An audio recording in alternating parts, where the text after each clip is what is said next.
Hilam na sa luha ang mga mata ni Catherine. Hindi niya alam kung saan niya ibabaling ang kanyang sakit na nadarama. Habang tumatagal, nanghihina na siya. Napapasalampak na sa lupa. Hindi niya akalaing magtatalo sila ngayon ng kanyang kasintahang si Jacob. Nagkaroon sila ng hindi pagkakaintindihan na humantong sa pagkakadiscover nito sa kanyang tunay na katauhan.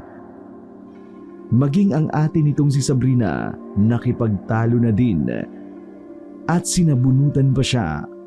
Tumingala siya at muling tumayo. Hinarap niya sina Sabrina at Jacob.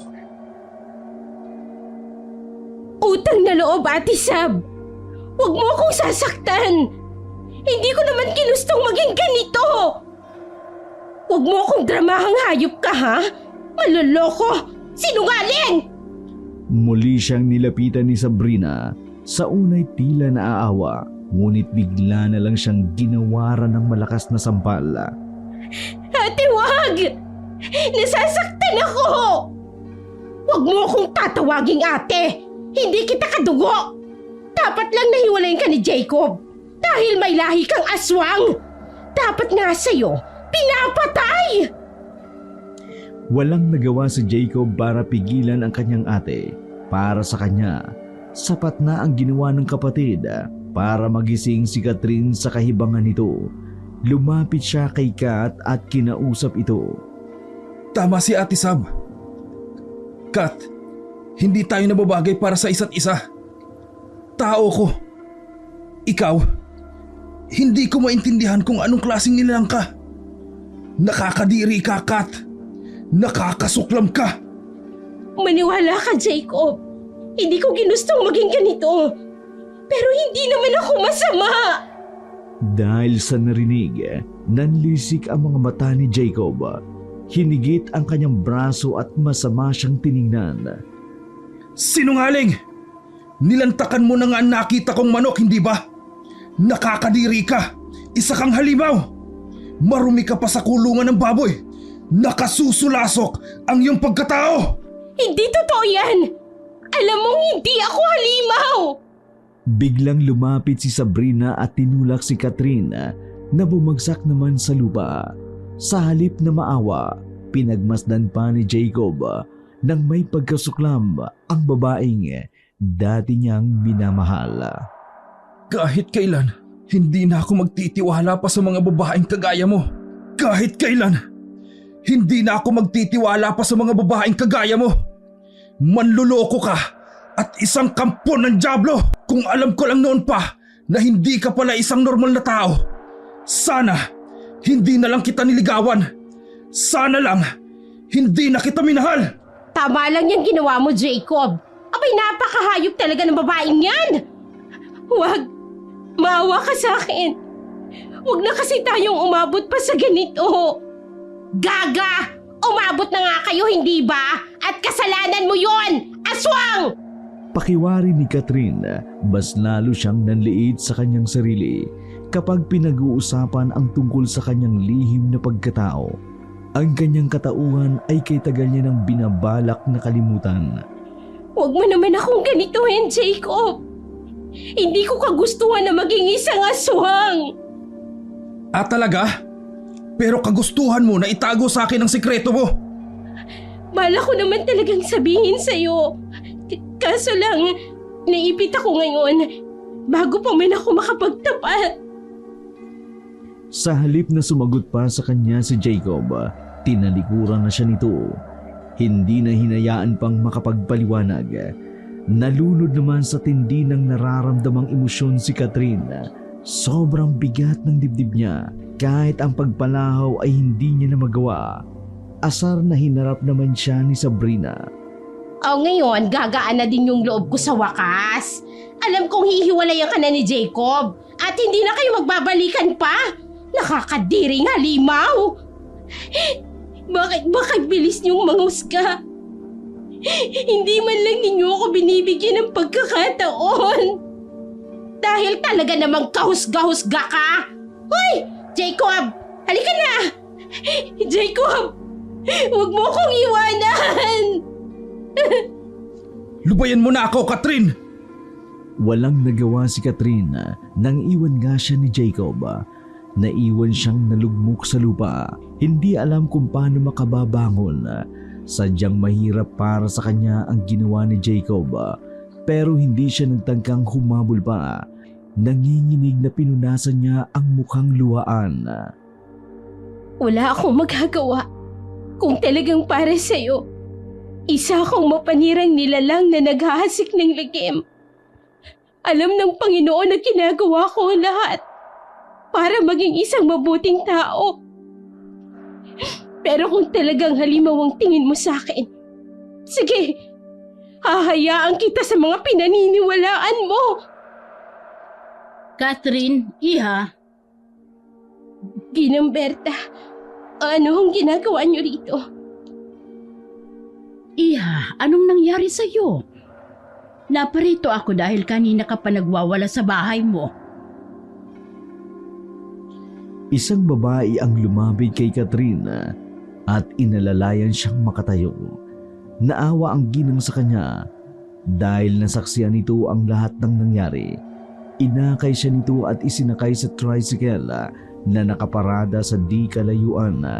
Kasunod naman si Ginang Berta. Halika, sumakay ka na. Kailangan nating umuwi. Elena, alalayan mo ang iyong amo. Huwag ka nang malungkot, Catherine, iha. Huwag mo nang habulin pa ang mga mapagmataas sa mga taong yun. Ginang Berta, Elena, salamat po sa pagtulong ninyo. Pero hindi na kayo dapat nag-abalang lapitan pa ako. Alam ko naman na talagang wala akong kwentang babae. Hindi yan totoo, iha. Lahat tayo ay may halaga. Hindi pa lang marahil nakikita ni Jacob ang halaga mo. Gusto ko na pong mamatay. Hindi ko na kaya. Ate Catherine, huwag mong sabihin yan. Huwag kang magsalita ng ganyan. Huwag kang magsalita ng ganyan. Alam mong hindi dapat pinapangarap ng isang aswang ang kitli ng kanyang buhay. Baka nakalimutan mo, hindi madali ang lahat ng ating pinagdadaanan para makamit ang pinakamimiti nating katahimikan. Kaya huwag kang magsasalita ng parabang wala nang halaga ang lahat para sa'yo. Ano po pala ang inyong pinag-uusapan? Gulat na napatitig si Catherine kay Ginang Berta. Nagpalipat-lipat iyon hanggang kay Elena. Sa totoo lang, matagal niya na itong kilala. May mga ilang buwan na din nagtitinda ito ng mga langis sa harapan ng simbahan, samantalang siya naman ay nasa palengke. Siya ang tindera ng isda. Kahit pangamalansa ang negosyo nila, hindi maipagkakailang may kaunlaran din naman ang nangyari sa kanya.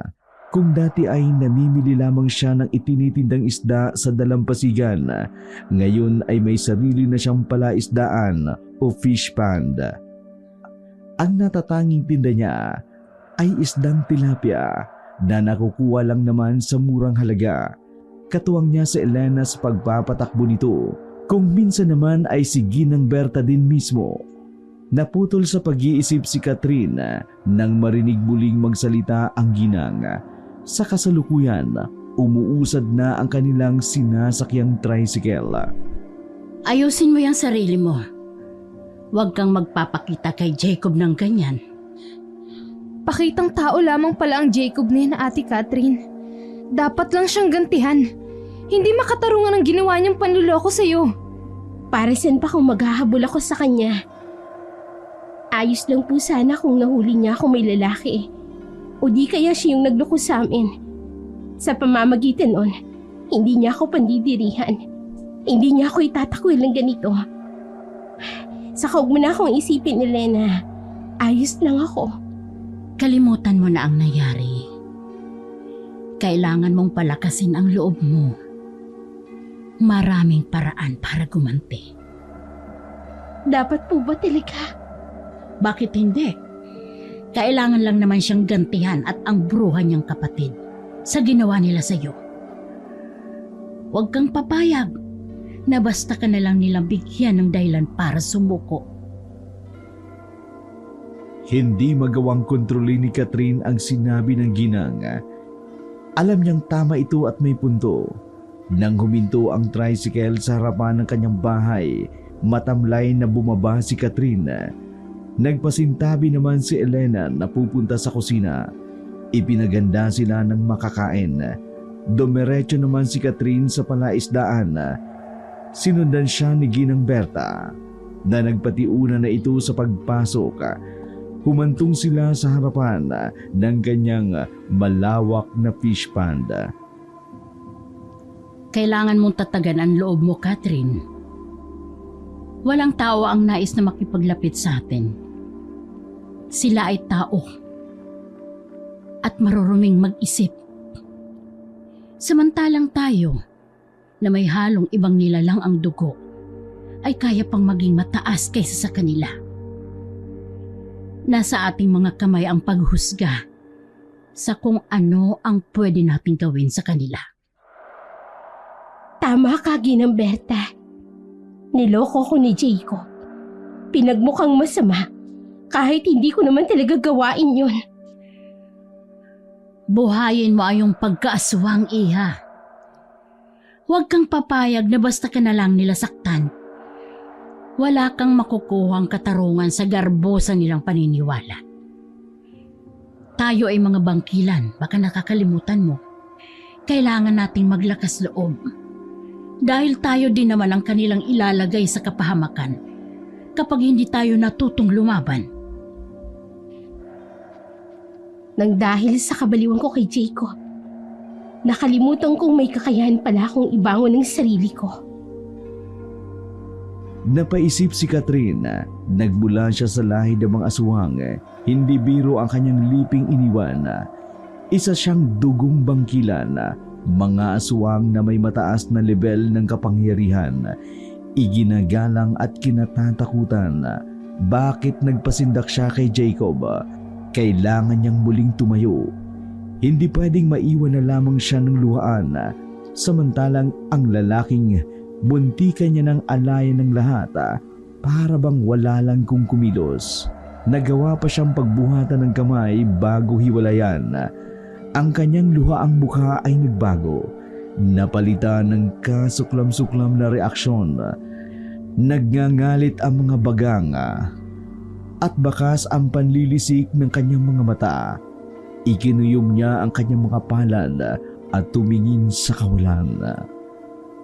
Ang mga tao'y walang pinagkaiba sa halimaw. Aswang nga ako, pero marunong akong kumilala ng damdamin ng tao. Si Jacob, masahol pa siya sa isang kasuklam-suklam na nilalang. Magbabayad siya sa kanyang ginawa. Ipaghihiganti ko ang aking kasawian! Tama nga yang, Catherine. Huwag mong ipapakita sa mga taong iyan na nasasaktan ka. Kailangan silang magdusa. Magalit ka. Paglalaroon ko sila sa aking mga kamay, Ginang Berta. Ibabalik ko sa kanila ang lahat na masasamang bagay na ginawa nila sa akin. At huwag kang magpapakita sa kanila ng kahit katiting na awa. Dahil sa mga sulsul ng Ginang Berta, tuluyan na ngang nalunod sa galit at puot si Catherine. Taas-baba ang kanyang dibdib habang humihinga ng malalim. Wala siyang ibang nasa isipan kundi ang makitang nasasaktan si Jacob at ang lahat ng mga taong malupit sa mga nagmamahal sa kanila. Itinaas niya ang kanyang mga kamay, umusal ng orasyon, mga lingwaheng siya lamang ang nakakaintindi at nakabibigkas. Kasabay niyon, umihip ng malakas na hangin. Nakaramdam ng bigat ng kanyang katawan si Catherine. Umakyat ito mula sa kanyang tiyan patungo sa kanyang bibig hanggang sa hindi niya na makayanan at nagsuka na siya. Makailang beses din siyang dumuwal at naglabas ng kulay itim na mga munting hiyas. Ngunit sa katotohanan, ito ay mga itlog ng animoy kitikiti na nag-uunang pumasok sa katawan ng alaga niyang tilapia. Humalakak si Ginang Berta sa nakita at pinuri si Catherine. Magaling! Magaling, Iha! Magaling ang ginawa mo.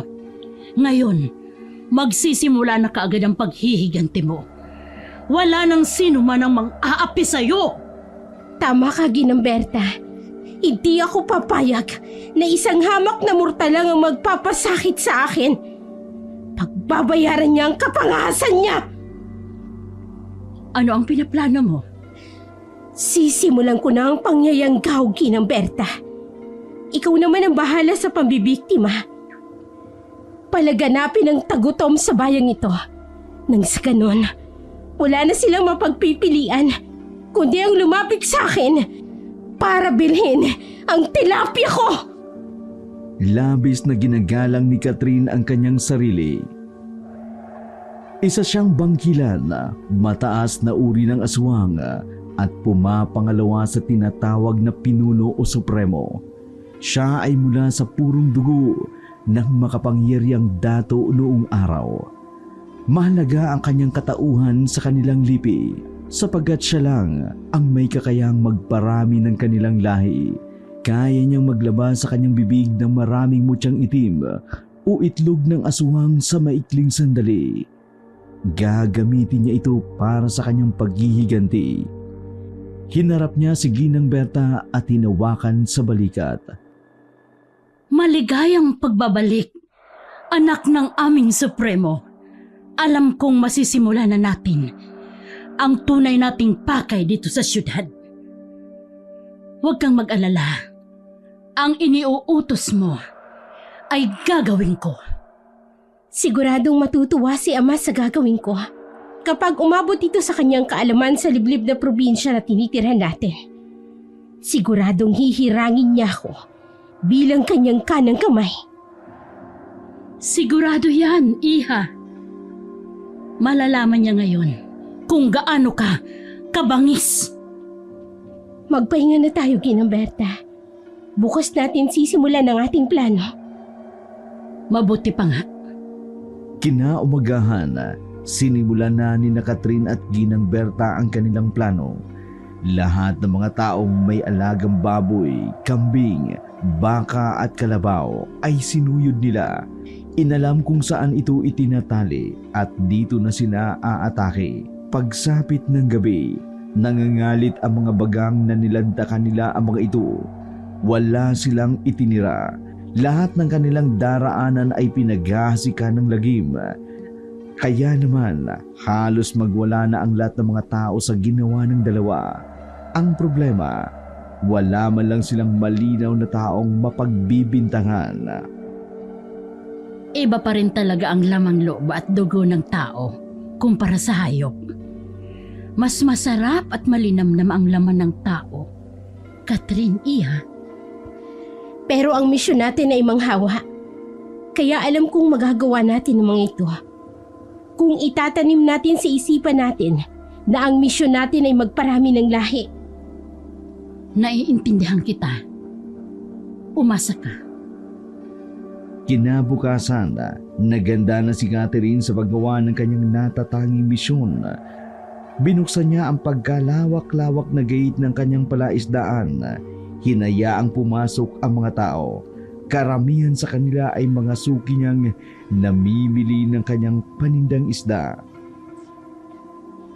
Catherine, Iha. Madam, halika. Marami kaming fresh ngayon. Nakahanda ng i-harvest. Gusto ko yan. Matutuwa si Mister dahil ipagluluto ko siya mamaya. Pansin ko yata na marami ang inyong pinamili. Oo, alam mo bang minalas kami ngayong araw? Ang aming alagang baboy, natagpo ang patay sa silong ng aming bahay. Butas na ang katawan at nawawala ang lamang loob. Palihim nang umisi si Catherine. Alam niyang sinimulan na ni Ginang Berta ang trabaho nito kagabi. Yun ay ang patayin ang mga halagang hayop ng bawat mamamayan. Nang sa gayon, makaranas sila ng kagipitan at walang ibang mapupuntahan kundi ang palaisdaan. Naku, napakasama naman pala ng sinapit ng inyong alaga. Oo, kaya dito na muna ako bibili ng ulam. Gusto kong ipaghanda ng masarap na makakain ng aking irog. Napatiimbagang si Catherine sa kanyang narinig. Paulit-ulit na umaalingaw-ngaw sa kanyang diwa ang mga salitang walang forever. Kaya hindi niya maiwasang mapaigtad nang mag-crack ang hawak niyang calculator sa sobrang higpit ng pagkakakuyog niya. Hinayaan niyang mamili ng tilapia ang kanyang mga suki. May katulong siya para asikasuhin ang mga ito. Isang ordinaryong taong nagngangalang Elena. Matanda lang siya kay Elena ng mga 3 taon, kaya ate ang tawag dito sa kanya. Ang dalaga ang tagabalot at nagtitimbang. Siya din ang tumatanggap ng bayad at nagsusukli. Mabait naman si Elena, mapagkakatiwalaan. Kaya galit si Catherine sa mga manloloko. Hindi niya magawang idamay si Elena sa mga tao. Nagsiuwian na mga suki niya pagkatapos makapamili. Ngunit hindi pa tapos ang paninda nila. May ilang parokyano pang sinadya na siya dahil bukod sa mura ay nakasisiguro silang malinis at maayos ang paninda ni Catherine. Hindi kagaya sa palengke na kung minsan dinadaya ang mga timbang para lang may sobra ang kita. Ate Kat, mukhang malaki ang kinita natin ngayon. Mabuti naman. Bala kong bumili ng lupa sa kabilang bayan. Tapos magpapatayo na naman ako ng panibagong palaisdaan. Ang swerte siguro ng mapapangasawa mo, ate. Kay sipag mo kaya. Hindi niya nakita sa akin yun, Elena. Pinagpalit niya ako sa iba. Napakasama naman pala niya. Pasensya na, Ate Catherine, ha. Nasira ko pa yata ang araw mo. Ayos lang naman yun, Elena. Hindi naman dapat ikagalit ang mga tanong dahil normal lang naman talaga sa atin yun. Ang hindi normal ay ang manloko ng kapwa. Tama ka po dyan, Ate Kat. Kaya nga ayoko muna makipagnobyo. Ang dapat na ginagawa sa mga manloloko, pinapatay, Elena. Hindi na sila dapat binibigyan ng pagkakataon. Naalala ko tuloy yung kasawi ang naranasan din ng nanay ko, Ate Kat. Yung pamilya na pinakiingatan ko, buong akala ko ay perpekto. Pero nawasak lang dahil sa isang pagkakamali. Isang pagtataksil na tila ba isang ani na kumakalat. Hanggang sa bawat isa sa amin ay naapektuhan na. Napabundong hininga na lamang si Catherine. Nakikita niya ang kanyang sarili kay Elena. Larawan ng isang babaeng wala man lang magawa para ipaglaban ang kanyang karapatan. Huwag kang mag-alala, Elena. Makakarma din ang lahat ng taong nagbabalak ng masama sa atin. Hintayin mo lang. Paano mo nasasabi yan, Ate Kat? May mga nakikita ka bang posibleng pangyayari na makakarma sila? May ginawa ka ba? Kumalma ka lang, Elena. Wala akong ginawa. Pero darating din ang karma para sa kanila. Kung sana hindi na sila namemerwisyo ng ibang tao, baka umasenso pa sila sa kanilang mga buhay. Hindi niya maiwasang mapangisi nang maalala ang mukha ng mga taong bumili ng tinda niyang tilapia. Batid niyang sa mga sandaling iyon, niluluto ng mga ito ang isda at ilang minuto pa ang nalalabi, kakainin na namang ito ang pagkain. Sino mag-aakala na sa kabila ng malalapad ng ngiting meron sila ngayon ay ang lagim na nasa likod ng kanilang pagsasaluhan. Ang mga taong mapang-abuso ay siguradong magdudusa. Lahat ay matitikman ng mapait kong paghihiganti. Maghiganti? May ginawa ka ba, Ate Kat?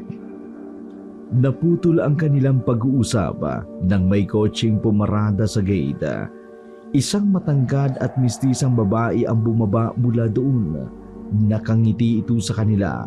Kahit malayo pa lang, naniningkit na ang mga mata ni Elena at natutuwa nang makilala ito.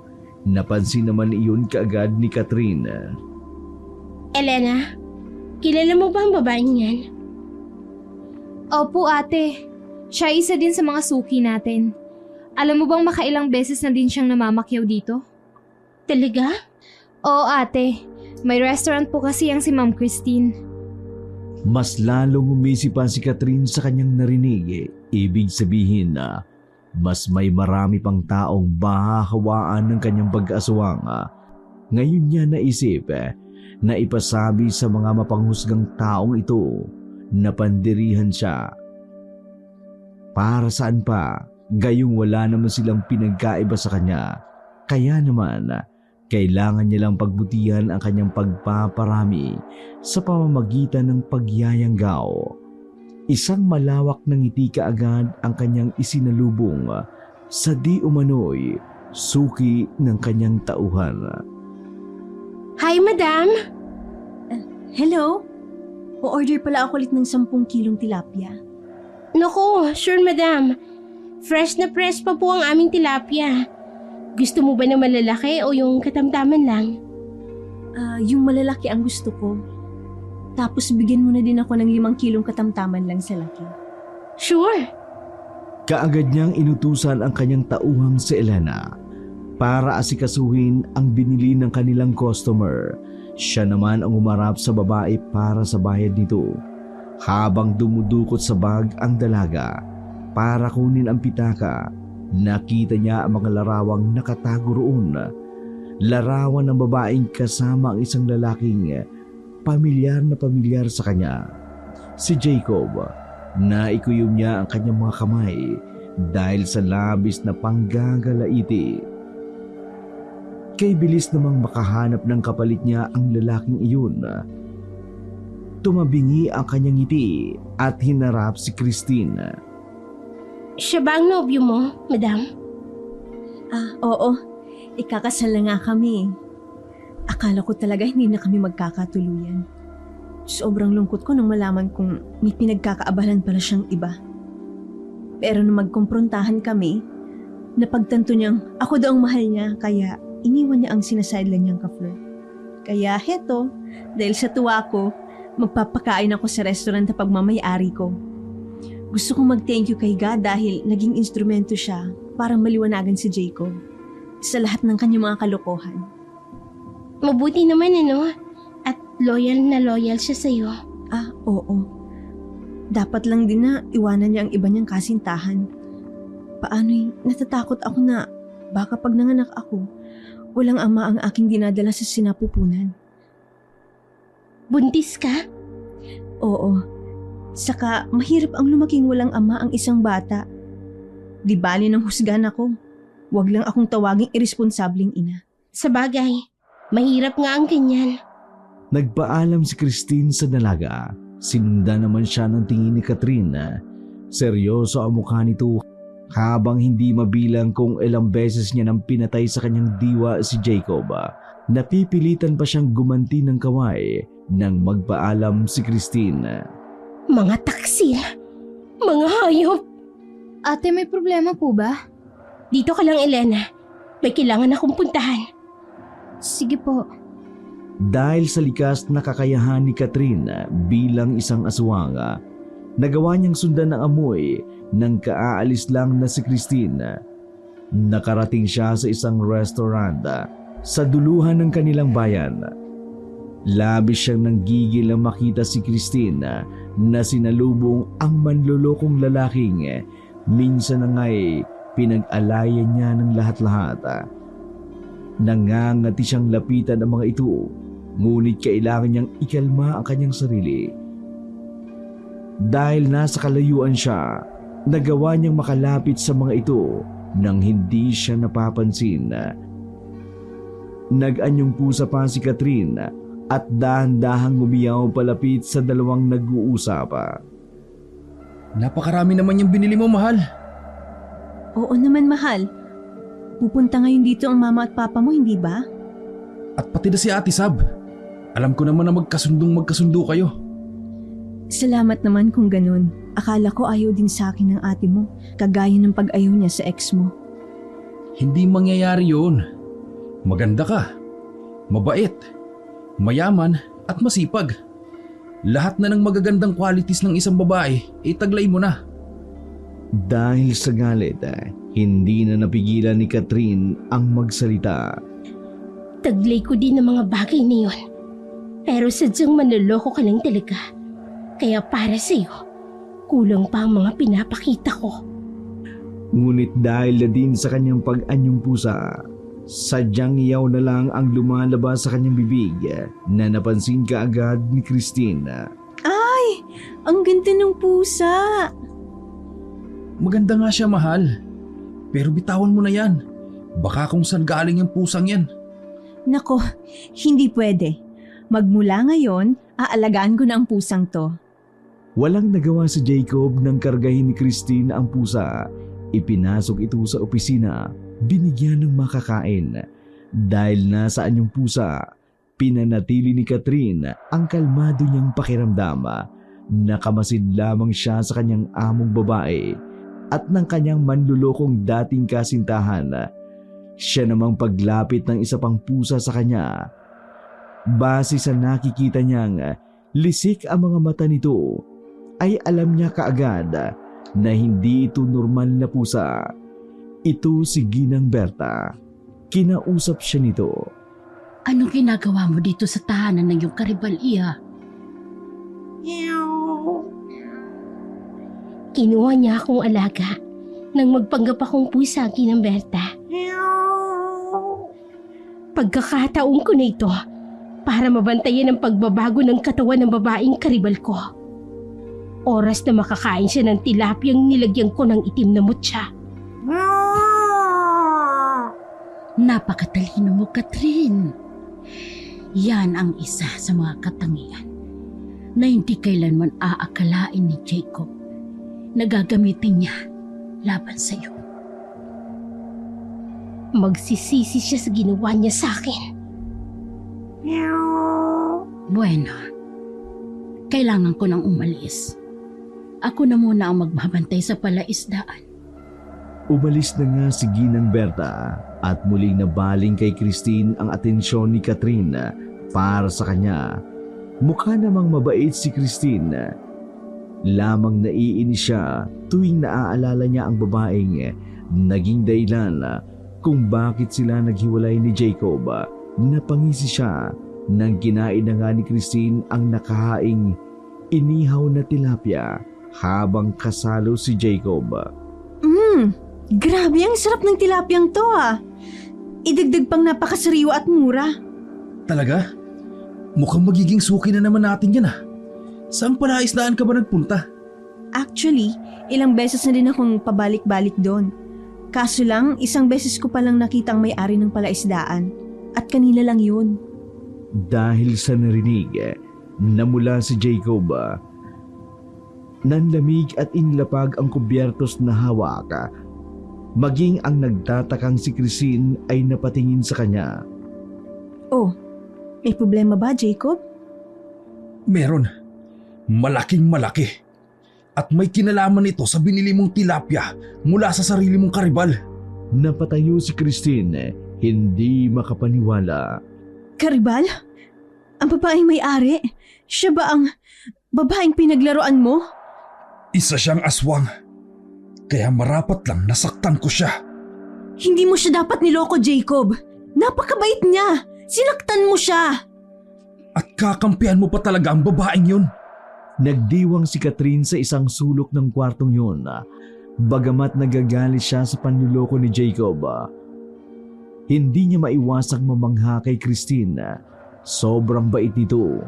Nang muli niyang tingnan ang dalawa, sakto namang pabagsak si Christine sa sahig. Wala nang malay. Siya namang pagbalik ni Catherine sa kanyang tunay na anyo, labis namang ikinagulat ni Jacob. Kumusta ka, Jacob? Maligno ka! Nagpanggap ka pang pusa! Bakit? Natakot ka ba? Hindi ako natatakot sa'yo! Hindi nga ba? Ay namumutla ka. Hayop ka! Kaya masama ang pakiramdam ko nung una pa lang. Alam kong may tinatago kang kakaibang katauhan na hindi kayang tiisin makasama ni Numan. Eh di lumabas din ang totoo. Manloloko ka! Inilapag ni Jacob ang kanyang walang malay na nobya sa sahig. Hinarap si Catherine, kitang-kita niya ang mabalasik nitong mukha at nanlilisik ang mga mata nito. Bakit ganyan ang mukha mo? Balak mo akong saktan, ganun ba? Dapat lang naman napatayin kita, hindi ba? Tutal naman, nandidiri ka sa akin. Lubusin mo na. Dahil pagkatapos ng gagawin ko sa'yo, talagang ikaw naman ang pandidirihan ng iba. Walang sabi-sabing sumugod sa kanya si Jacob. Suntok dito, suntok doon ang ginawa nito. Halos ibuhol niya ang buhok ni Catherine dahil sa labis niyang panggigigil. Ngunit ang mas nakakaasar lang sa lugar niya ay ang maliksi nitong kilos na parabang hindi malang natatakot na matamaan ng kamao. Lalaki ka, pero para kang bakla kung sumuntok. Yan lang ba talaga ang kaya mo? Walang hiya ka! Ikaw ang walang kahihiyan. Ngayon, tiisin mo ang gagawin ko sa babaeng pinili mo at sa magiging anak mo! Tila hudyat iyon para sumigaw ng napakalakas si Christine. Nagkamalay na ito, ngunit nasindak nang makita na may nakakasagupa ng isang nakasisindak na babae si Jacob. Hindi ako magpapatalo sa'yo! Hindi mo ba kayang kalabanin ng isang aswang na kagaya ko? Muling nagsagupaan ang dalawa, ngunit sumigaw ng pagkatinis-tinis si Christine. Hindi niya na matiis ang sama ng kanyang pakiramdam, kaya kinailangan niya ng sumigaw. Jacob! Tulungan mo ako! Anong nangyayari? Parang humahaba ang ngipin ko! Nagkakaroon ako ng pangil! Ano? Nanginginig na tumayo si Christine. Sinundan naman siya kaagad ni Jacob. Mahal, ano ba nangyayari? Layan mo ako, Jacob! Layan mo ako! Walang nagawa si Jacob nang iwanan siya ni Christine. Kasing bilis ng kidlat na umalis ito sa restaurant, ngunit nasundan naman ito ni Catherine. Nakangisi ang babae habang nakaabang sa kanyang karibal. Sinamaan ito ng tingin ni Christine. Ikaw! Ikaw ang babae sa palaisdaan! Anong ginagawa mo dito sa bahay ko? Ako nga. Kumusta na, mahal kong karibal? Huwag ka na magtaka kung bakit at paano kita nasundan. Ang katulad kong aswang ay kayang sundan ng kanyang kalahi. Saan man ito magpunta? Anong ginawa mo sa akin? Hindi ako aswang! Wala akong ginawa sa'yo. Pero kay Jacob ay mayroon. Isang parusa na alam kong magturusa siya. Bakit ako ang naapektuhan? Ngayon lang kita nakilala. Wala akong ginawang masama sa'yo. Si Jacob naman talagang pakay mo, hindi ba? Tama. At may koneksyon ka doon. Dahil alam mong masasaktan siya kapag nakita kanyang nasa alanganin at kasuklam-suklam na sitwasyon. Ayaw mo mang aminin. Alam mong mas mahalaga ka sa kanya kaysa sa akin. Kaya ikaw ang kailangan kong gamitin para magtusa siya! Sana siya na lang pinarusahan mo! Sana hindi na lang ako! Ito naman talaga ang ginagawa ko ngayon. Pinaparusahan ko siya sa pamamagitan mo. Napasigaw kaagad si Christine nang maramdaman ang paggalaw ng kanyang mga laman. Ang kanyang puso ay nag-iba ng tibok, mas lalo itong bumilis. Nagbago na din ang kulay ng mga mata ni Christine mula sa abuhin hanggang naging purong pula. Wala namang ibang ginawa si Catherine kundi ang tumawa ng tumawa. Yan ang nararapat sa inyo! Mga manloloko kayo! Bakit ako? Wala naman akong kasalanan sa'yo Pakiusap, Catherine. Huwag mo na akong idamay. Kung nais mong parusaan si Jacob, siya na lang. Hindi ko kinukonsinti ang mga masasamang bagay na ginawa niya. Ang gusto ko lang ay buhayin sa marangal at tamang paraan ng anak ko. Huli na, Christine. Nilamon na ako ng matinding pagnanais na makapagkigante. Kaya pasensyahan tayo! Huwag mo akong iwanan, Catherine! Tanggalin mo kung ano mang kababalaghang nilagay mo dito sa katawan ko! Naninggit ang mga mata ni Catherine. Kitang-kita ang mga kakaibang nangyayari sa kanya, lalo na sa sinapupunan ni Christine. Gumagalaw ng itlog na pumasok sa katawan ng babae mula sa tilapyang kinain nito. Dahan-dahang kinakain na din ng itim na itlog ang sanggol hanggang sa naging uod na ito. Nginisihan niya si Christine. Hindi magtatagal. Magiging katulad mo na rin ako. Pareho na tayong kasusuklaman ng lalaking minahal natin. At ipinagpalit lang tayo sa kanyang kapritsyo. Pero mahal ako ni Jacob! Noon yun! Noong hindi ka pa aswang. Pero ngayon, alam natin na itatakwil ka niya. Lalo na kapag nalaman niyang kinain ang aswang mong binhi, ang sanggol sa iyong sinapupunan! Hindi! Huwag ang baby ko! Pakiusap! Huli na para bawiin ang lahat. Tinatamasa na ninyo ang tamis ng aking pag-iigante! Ilang sandali lang, nilisan niya na ang dalaga.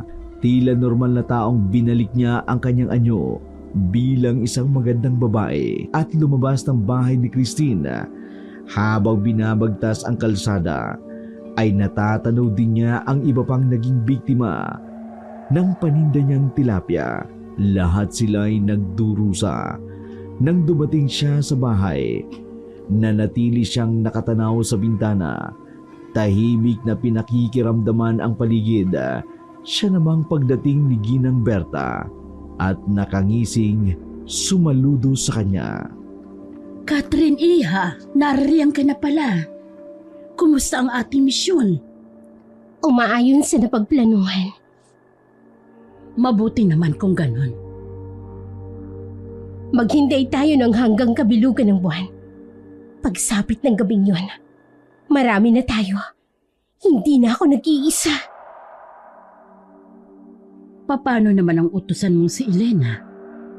Kailangan niya ding maging kagaya natin. Hindi mo pakikialaman si Elena Ginang Berta. Wala kang gagawin sa kanya at susundin mo ko.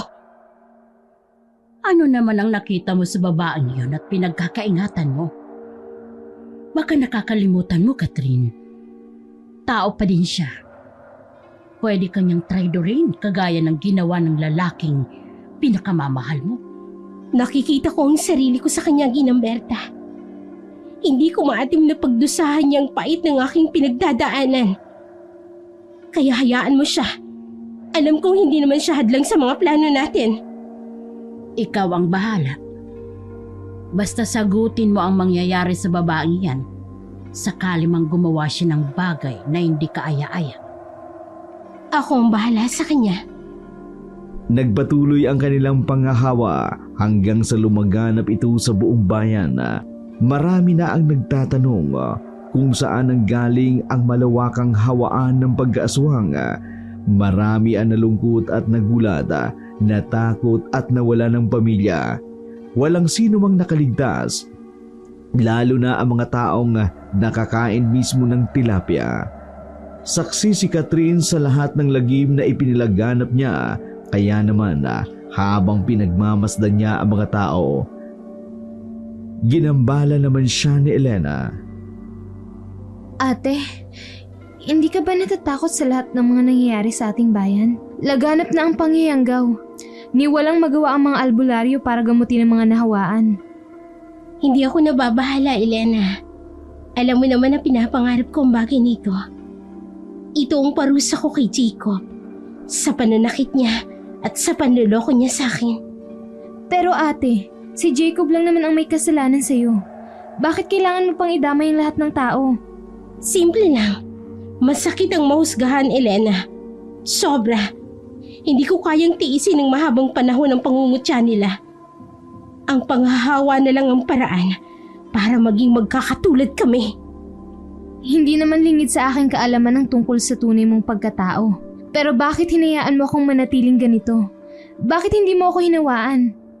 Iba ka sa kanila. Hindi ka masama. Mas lalong hindi ko kayang manakit ng kapwa. Kaya ang tanging magagawa ko para sa iyo ay ang pangalagaan ka. Natahimik sa narinig si Elena. Alam niyang mahal siya ng kanyang amo. Sa katunayan, itinuring siyang kapatid. Kaya naman, nagpasa siyang maging tapat kay Catherine. Ate, may sasabihin po pala ako. Ano yun, Elena? Kailangan mong mag-ingat, ate. May ilang hindi nahawaan ng pagkaaswang. Ang lihim na nag-iimbestiga sa hiwagang nangyayari sa ating lugar. Naagaw iyon ng atensyon ni Catherine. Napatitig siya kay Elena. Bakit? Anong ginawa nila?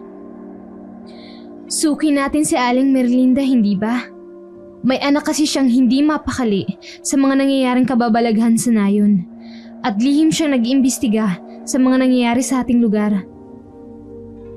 May nadiskubre ba siya, Elena?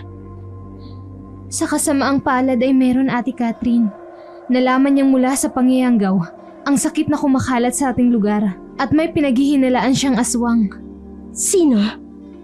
Hindi sumagot si Elena, pero humakbang siya papunta sa bintana. Tinanaw ang kapaligiran. Ilan sa mga kabahayan na naroon ay nananatiling sarado ang mga pinto at bintana mula nang sila ay mayanggaw. Ilan sa mga naapektuhan ay sadyang nahirapan na mag-adapt sa panibago nilang katauhan. Merong tila nagkarabis at nagwawala kapag nasa maliwanag na sikat ng araw. Isa sa mga naging bayolente, si Aling Merlinda. Balita ko kasi, nawala raw sa katinuan si Aling Merlinda. Pero nang dalhin siya sa ospital at pinatingnan, wala namang makitang senyales na pagkabaliw sa kanya. At bakit kailangan niya pang mag-imbestiga, Elena? Hindi matanggap ng anak ni Aling Merlinda ang nangyari sa kanya. Kinailangan niya magsiyasat at mag-ipon ng matitibay na ebidensya dahil naniniwala siya sa mga aswang, ate. Ibig mo bang sabihin, may nalaman siya sa malawakang panghahawang ginawa ko? Oo, ate. At nakuhanan kanya ng ebidensya. Kaso lang, nang ipakita niya ang mga ito sa mga tao, ay labis siyang nagulat. Hindi aswang ang nilalang na nais ng mga tao na itawag sa'yo, kundi isa ka raw mangkukulam. Tumawa si Catherine at umiling. Hindi siya makapaniwala na mag-aaksaya pa ng panahon ang anak ni Aling Merlinda para malaman ang pinagmulan ng pagkakasakit ng matanda na kung tutuusin, hindi naman talaga isang masaklap na kapalaran. Ano bang ayaw niya sa ginawa ko? Hindi ba siya natutuwa na binigyan ko ng kapangyarihan ng kanyang ina? Hindi naman po lahat ng tao ay naghahangad ng kapangyarihan, Ate Catherine. Ang iba sa kanila ay gusto lang ng payapang buhay. Isang klase ng buhay na malayo sa kaguluhan. At hindi ito mahanap ng anak ni Aling Merlinda dahil ayon sa kanya, kailangan daw na mapuksa ang sinong may kagagawa ng mga kababalaghan sa lugar na ito. Alam mong hindi sila magtatagumpay, hindi ba, Elena? Bilang iyong tauhan, nais kong maging tapat sa iyo, Ate Catherine. Wala akong ibang ginusto, kundi ang mailayo ka din sa mga bagay na pwedeng maghatid sa iyo sa kapahamakan. Anong ibig mong sabihin? Narinig ko kanina sa palengke ang masamang binabalak ng mga tao sa iyo sa pangunguna ng anak ni Aling Merlinda. Ang mga taong hinawaan ko? Oo, Ate Catherine. Balak nilang tugisin ka mamaya, kaya bilang paghahanda, sana makahanap ka ng pagkakataong makatakas sa lugar na ito. Ayaw kita mapahamak, ate, kaya sana umalis ka na dito habang maaga pa. Hindi nakasagot si Catherine, pero mas lalong napuno ang dibdib niya ng galit. Hindi niya alam kung bakit ganito ang mga tao sa kanya. Dati ay hindi siya masama, ngunit pinaglalaroan ng mga ito ang damdamin niya. Kaya wala siyang pagpipilian, kundi ipakita ang taglay na katapangan. Kaya buo ang desisyong hinarap niya si Elena. Haharapin ko ang galit nila sa akin, Elena. Ikaw ang kailangan ng umalis. Ayoko mapahama ka. Kaya hanggat maaga pa, ayusin mo na ang mga gamit mo. Lumuwas ka sa Maynila. Magbagong buhay ka doon. Bibigyan kita ng puhunan. Pero ate, ayoko. Kung aalis man ako dito, ay kasama kita dapat. Ikaw lang ang pamilya ko. Wala na akong ibang mapupuntahan. Iligtas mo ang sarili mo. Mahalaga ka sa akin, kaya ako ito ginagawa sa'yo. Ate, maawa ka naman. Huwag po. Nagulantang na sila nang marinig ang matinis na sigaw ni Ginang Berta. Sa bungad pa lang ng gate, nagmamadaling sumilip si Katrina at napasinghap nang makita ang kawawang ginang na pinagtutulungan ng mga taong bayan. May dala silang sulu at itaka, baka sa kanilang muka ang matinding galit nang kahit na sino'y hindi kayang pawiin, hindi na nakatiis. Sininghala na ni Catherine ang mga tao. Ako ang kailangan ninyo! Kaya lubayan ninyo ang ginang! Wala siyang kasalanan! Rico? Ikaw si Rico, tama. Alam kong masaklap ang sinapit ng nanay Merlinda mo. Pero hindi mo dapat solusyonan ng kasalanan ng isa pang kasalanan. Tumahimik kayo! Hindi ninyo alam kung anong nararamdaman ko! Huwag kang makikinig sa kanila, Catherine. Dapat silang mamatay. Baka nakakalimutan mo na sila ang dahilan kung bakit naging miserable ang buhay mo. Tumahimik ka, tanda! Hindi ka dapat na sumasabat sa mga bagay na wala ka naman talagang kinalaman. Itinaas ni Rico ang kanyang hawak na punyal, ngunit nakapanlaban pa si Ginang Berta. Nakawala ito sa mahigpit ng pagkakahawak ng mga tao at nagbago ang anyo sa mismong harapan nila. Nagimbal ang lahat, lalo na ang pinuno nila. Anong klase kang halimaw? Kung ganon, ikaw pala ang tauhan ng mangkukulam na si Catherine! Hindi mo alam ang sinasabi mo. Ngayong gabi, uubusin ko kayong lahat! Hindi ako papayag na mabuhay pa kayo at magasik ng lagim! Hindi ka na magtatagumpay, iho. Ngayon pa lang, papatayin na kita. Nagsagupaan ang dalawa, nagkalmutan at nagpagulong-gulong sa lupa. Walang sino man ang nais magpadaig, kaya sinamantala ni Catherine ang pagkakataon. Itinaas niya ang kanyang ulo sa maliwanag na buwan at hinayaang lamunin ng kagandahan nito ang kanyang diwa. Siya namang paglapit sa kanya ni Elena. Walang saysay ang buhay ko. Kung hahayaan ninyo ang mga taong yan na patayin kayo, ate. Hindi ko kaya mawala kayo, ate. Anong binabalak mo? Hawaan mo na ako, ate. Hindi na ibang turing ko sa'yo. Kaya sana, hayaan mo na ako. Gusto kong tumulong. Kaya mo bang tiisin ang lahat ng mangyayari sa'yo? Sakali mang payagan kita na maging isang aswang? Kakayanin ko, ate. Alam ko na para ito sa atin. Oras na maibigay ko sa iyong bertud. Wala nang atrasan nito. Kapag naging aswang ka, magagawa mo ng lahat. Kaya mo nang pagalingin ang sarili mo. Marami kang tataglaging kakayahan. Pero wag na wag mong ilalabas ang bertud sa katawan mo. Dahil mamamatay ka. Naiintindihan ko, ate. At gagawin ko ang lahat. Makatulong lang sa'yo. Huminga ng malalim si Catherine, hinarap si Elena. Isang sumpa para sa mga tao ang maging aswang, ngunit may kaakibat itong kapangyarihan na kahit sino ay hindi kayang taglayin hanggat hindi ipinahihintulot. Kaya naman, kailangan na lamang niyang isipin ang panghahawa na gagawin niya kay Elena ay paggawad niya ng gantimpala dahil sa katapatan nito. Kung ganon, nakahanda ka na ba? Nakahanda ako anumang oras, ate Catherine. Kung ganon, ipikit mo ang iyong mga mata. Lumapit si Catherine kay Elena, kagaya ng ginawa niya nung unang magpalabas siya ng maraming itim na bertud at inihulog sa palaisdaan. Pumula ang mata niya, bumalasik ang anyo at ngumanga. Isang nagliliwanag na itim na bato ang lumabas sa kanyang bibig at nakalutang na naghihintay sa susunod niyang gagawin. Ilang sandali pa'y inilapit na ni Catherine ang labi niya sa labi ni Elena. Walang mali siyang hinalikan niya ang babae. Kung may makakita man sa kanila ngayon, paniguradong mandidiri sa pagiging immoral nila. Subalit ito lang ang dahilan upang maging ganap na aswang si Elena nang hindi na kailangang mahirapan pa. Ang isang bangkilan ay kayang gawing aswang sa mabilis na paraan ng taong nais niyang maging katulad nila sa pamamagitan ng paghalik. Nang matanggap na ni Elena ang kapangyarihang iginawad niya rito, tumirik na ang mata ni Elena. Kumislap at naging kasindak-sindak. Ilang sandali lang, natumba ito sa sahig, nawala ng malay. Siya namang pagsigaw ni Ginang Berta.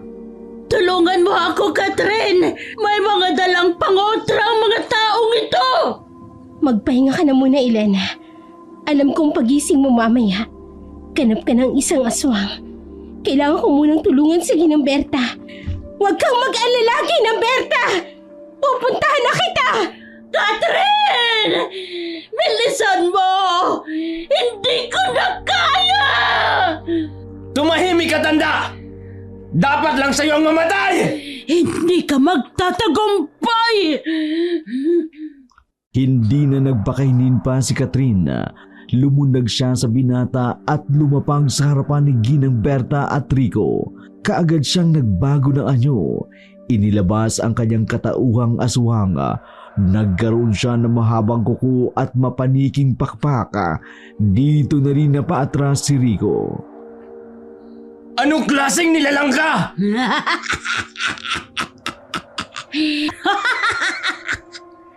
Hindi mo ba alam? Kami ang mga bangkilan. Kami ay matataas na uri ng sinaunang aswang. Kami ay nagmula sa hanay ng kadatuan at dating mga babaylan.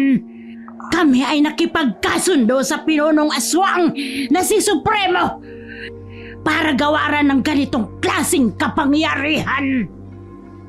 Ibig sabihin, kayo ang kinikwento sa akin ni Nanay. Ang mga makapangyarihang bangkilan na kayang baguhin ang anyo mula aso, baboy, pusa at ibon. Kami nga. At isang malaking pagkakamali ang ginawa mong paglapastangan sa aming katayuan.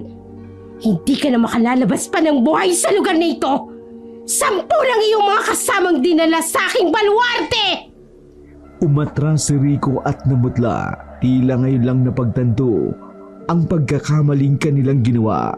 Hindi niya malaman kung ano ang kanyang gagawin.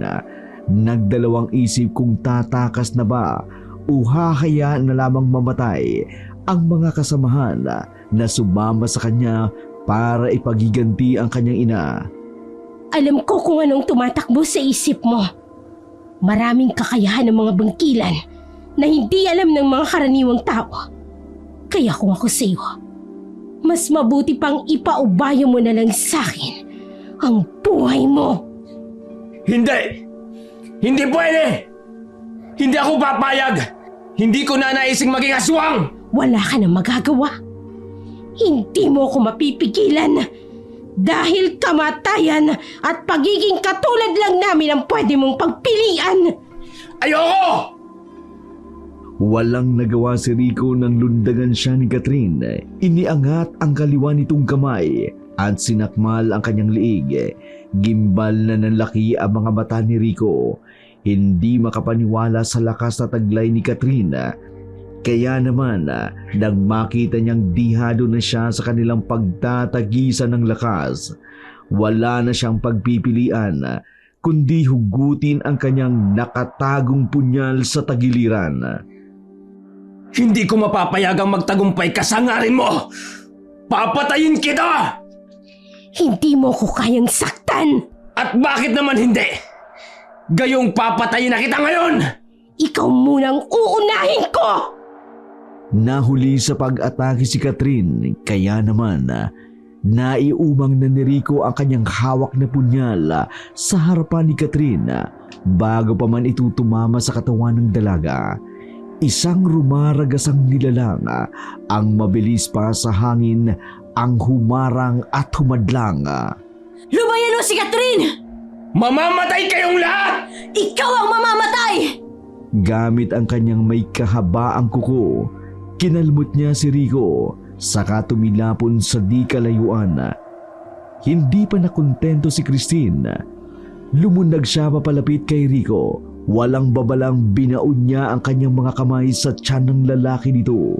Dito nasaksihan ng lahat kung gaano kabangis ang isang bagong hawang aswang. Nang makita ng mga nayanggaw ang pagbulwak ng dugo sa katawan ni Rico, kaagad siyang dinaluhong. Walang nagawa ang lalaki kundi sumigaw ng Saklolo! Dahil halos pira-pirasuin na ng mga aswang ang kanyang laman, tumayo naman si Christine. Nilapitan si Catherine. Ayos ka lang ba, Catherine? Natatandaan kita. Ikaw ang kasintahan ni Jacob. Anong ginagawa mo rito sa aking balwarte? Bakit mo ko iniligtas?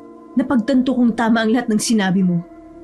Isang malaking kahibangan ang ginawa kong pakikipaglapit sa lalaking walang paninindigan. Bakit? Anong ginawa niya sa'yo?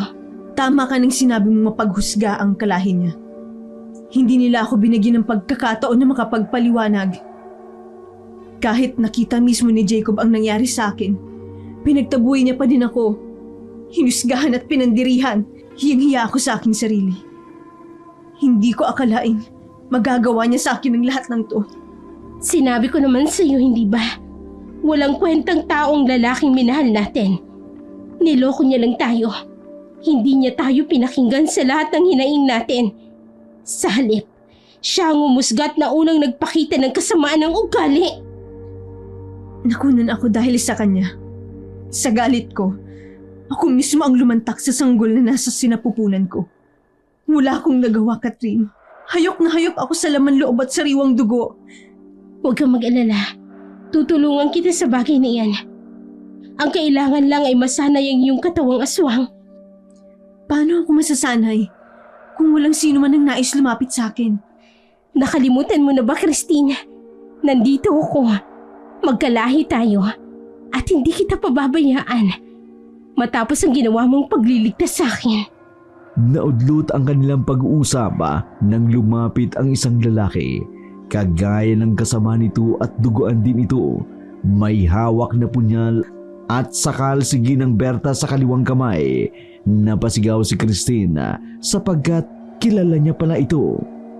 Albert, anong ibig sabihin nito? Pinatay ninyo ang aking kaibigang si Rico! Dapat lang siguro nagantian ko kayo! Umalingaw-ngaw sa kailaliman ng gabi ang matinis na sigaw ng pagpigil ni Catherine. Sa mismong harapan nila, ginilitan ng liig si Ginang Berta. Kaya naman, hindi na nakapalagba ang matanda at tumirik na lang basta ang mata. Ginang Berta! Ngayon nyo ipakita ang tapang ninyo! Bangkilan! Kahit saktan nyo ako ngayon, kaya ko ding gamutin ang sarili ko! Tama siya, Catherine. Hindi natin siya kayang saktan at palubhain. May hawak siyang mutya at baka tayo pang mapahamak sa gagawin nating pag-atake. Hindi! Pinatay niya si Ginang Berta. Dapat ko siyang parusahan! Huwag kang magpadalos-dalos, Catherine.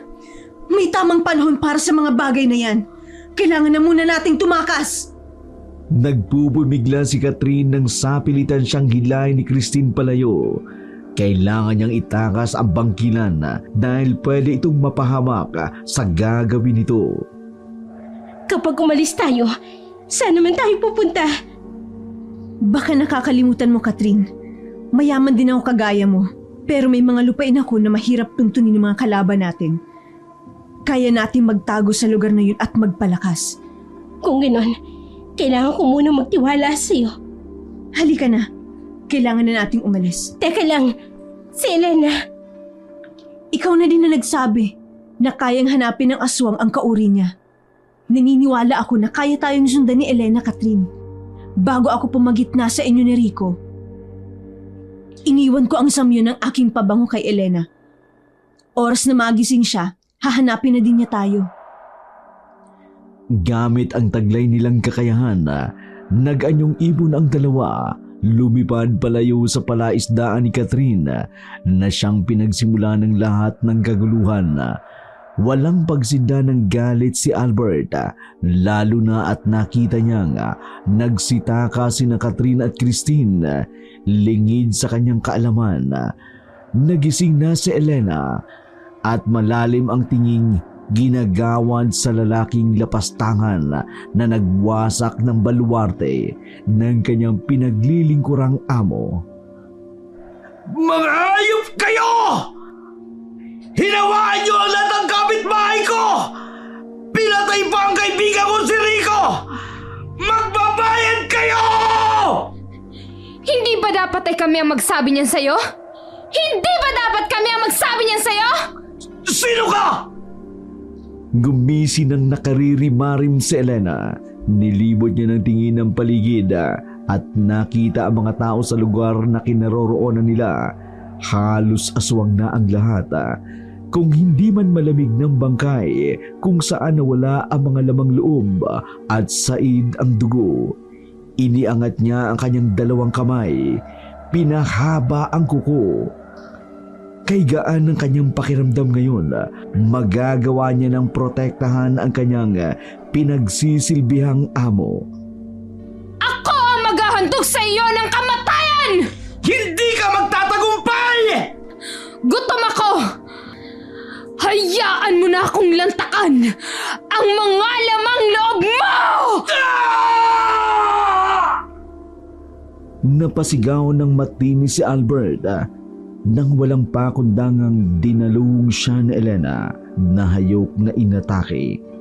Wala man lang naging saksi sa kanyang kamatayan maliban sa kulay puting dingding na dating tahanan ni Catherine kung saan pumalandit ang malapot at sariwang dugo ni Albert. Ang katahimikan ng gabi ay walang nagawa sa kanyang pagpanahaw hanggang sa ang tinis nito ay dahan-dahan ang naglalaho at tanging marahas na pagguya na lamang ang maririnig. Sa kabilang banda, lumipad naman sa ere ang dalawang ibon sa katauhan ni Christine at Catherine. Ang dalawang babaeng may dalisay na pagmamahal, ngunit nadungisan ng galit at hinanakit para sa isang lalaki. Sa kalagitnaan ng kanilang paglipad, huminto si Catherine at lumapag sa lupa. Saka muling bumalik sa dati niyang anyo. Kasunod namang gumaya sa kanya si Christine. Kat, ba't ka lumapag? Bakit tayo huminto? Natatanaw ko ang tahanan yung Christine. Ang bahay ng manloloko. Gumisi sa kanya si Catherine at tinawakan ang kanyang palad. Hindi ako matatahimik hanggat hindi ko naigaganti ang sarili ko sa mapanlinlang na lalaking yan. Kailangan natin silang parusahan bago tayo humayo sa ibang lugar para magsimula muli. Sabagay, tama ka. Hindi matatapos ang gabing ito hanggat hindi natin na ipatitikim sa kanila ang matamis nating ganti. Kung ganon, pumunta na tayo at simula ng pagpaparusa. Nag-anyong ahas si Christine at hinayaan ni Catherine na pumulupot sa kanyang braso. Nakangising naglakad naman ang dalaga papunta sa tahanan ng dalawang sakim na kapatid na walang ibang ginawa kundi ang manakit at manloko ng kaawa-awang babae. Samantala, sa loob ng bahay, abala sa pagbibilang ng malaking halaga ng perang papel si Sabrina habang naglilista naman sa isang notebook si Jacob. Ang galing mo talaga, Jacob! Ilang babae pa ba ang kailangan mong pagkapirahan?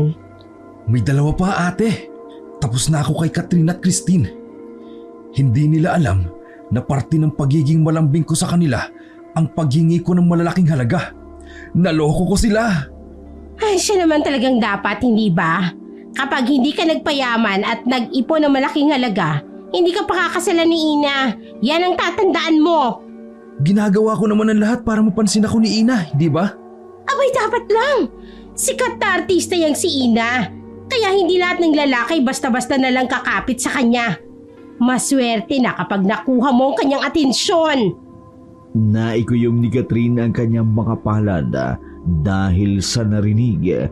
Ni minsan pala, wala ni isa man sa kanila ni Christine ang minahal ng lalaking ito.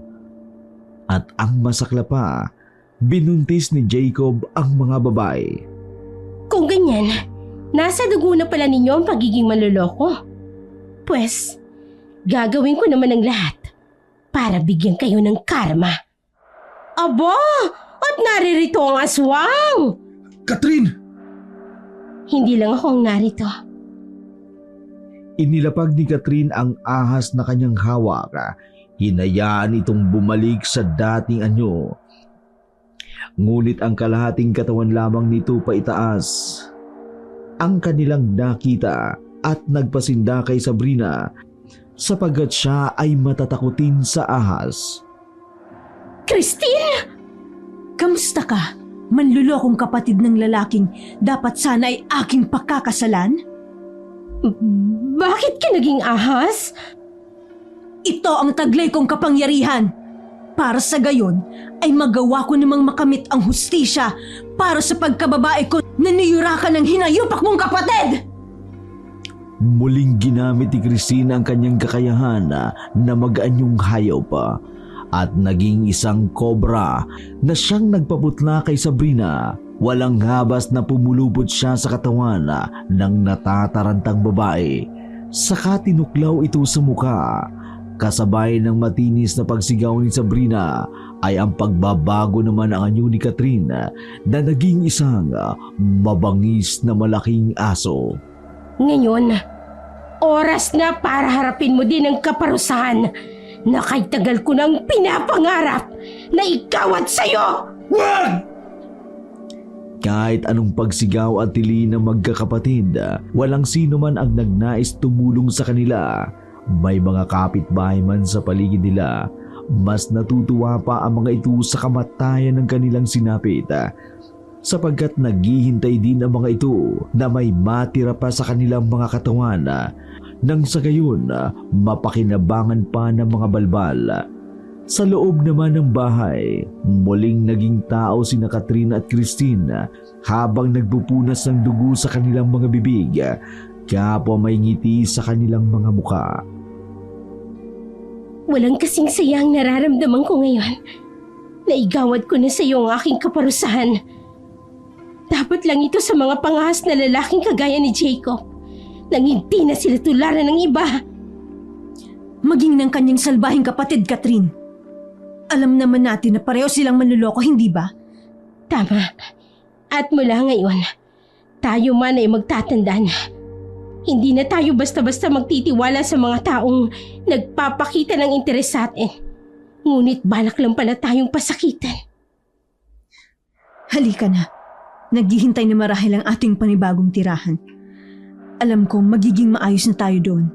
Tama. Tayong tatlo ni Elena. Nagngitian ang dalawa at magkahawak ng kamay na nilisan ang nasabi ng tahanan.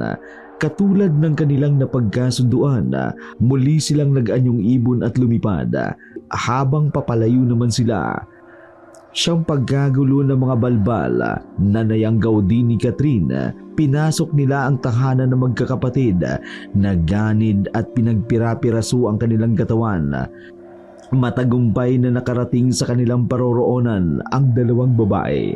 Hindi makapaniwala si Christine na nakarating sila doon sa lalong madaling panahon. Simulat sa pulang isilang ako, ngayon ko lang naranasan ang ganitong klaseng paglalakbay. Napakasarap maging ibon, Kat. Gaano man kaganda ang nararanasan mo. Gusto ko pa din humingi sa iyo ng patawad dahil sa ginawa kong pangyayanggaw sa iyo, Christine.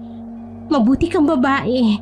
Ni ayaw mong makapanakit ng iba kung hindi rin lang kailangan. Pinatatawad na kita, Kat.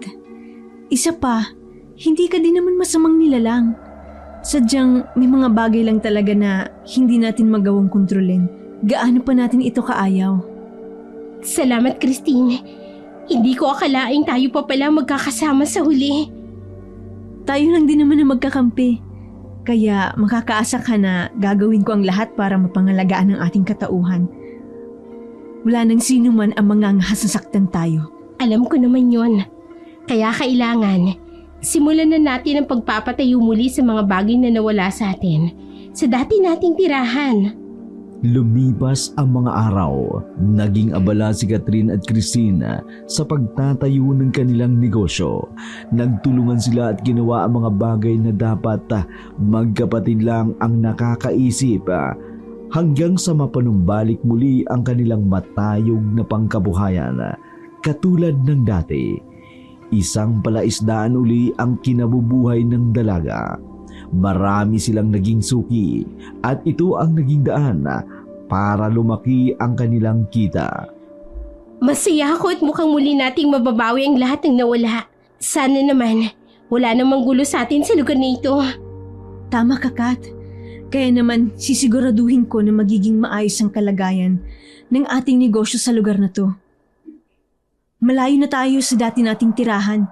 Ayoko nang muli pa nila tayong tugisin at paratangan sa kahit na ano. Sa labas ng kanilang palaisdaan, isang babaeng dayo ang kahihinto pa lamang. Halatang malayo ang lugar na kanyang pinanggalingan, ngunit hindi ito inda sa kanyang katawan. Kailangan niya mahanap ang mga taong pakay para naman makapagpahinga na siya. Nilingon niya ang paligid at ngumiti sa pagkakataong iyon. Nakalitaw na ang kanyang taglay na kagandahan. Balingkinitan ang katawan na animoy Diyos ang bumaba mula sa langit. Siya ay walang iba kundi si Elena. Nilapitan niya ang isang ali na abala sa pagbabahig ng kanyang panindang prutas. Magandang umaga, Ginang. Pwede ba akong magtanong? Ay, oo naman. Ano bang gusto mong itanong? May alam ka po bang palaisdahan ng tilapia sa lugar na ito? Ay, oo naman. Kaso iilan lang talaga ang naglalakad sa loob at pumapasok sa palaisdaang yun. Nasa loob kasi ang tahanan ng dalawang babaeng may-ari na pinagbibintangan silang aswang ng ibang mga taga rito. Aswang? Bakit naman? May nakakita kasing isang trabahante. Minsan daw na nagsuka ang isa sa mga babae. At nagduwal ng maraming itim na itlog sa kanyang palaisdaan.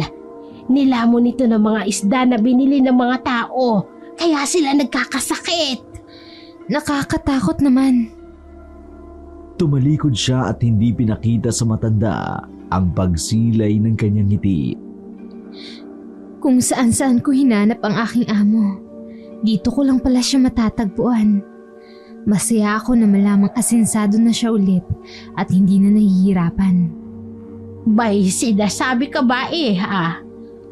Wala po. Saan bandang sinasabi niyong tilapia ni Catherine? Nagmamadali kasi ako at kailangan ko makausap ang may-ari.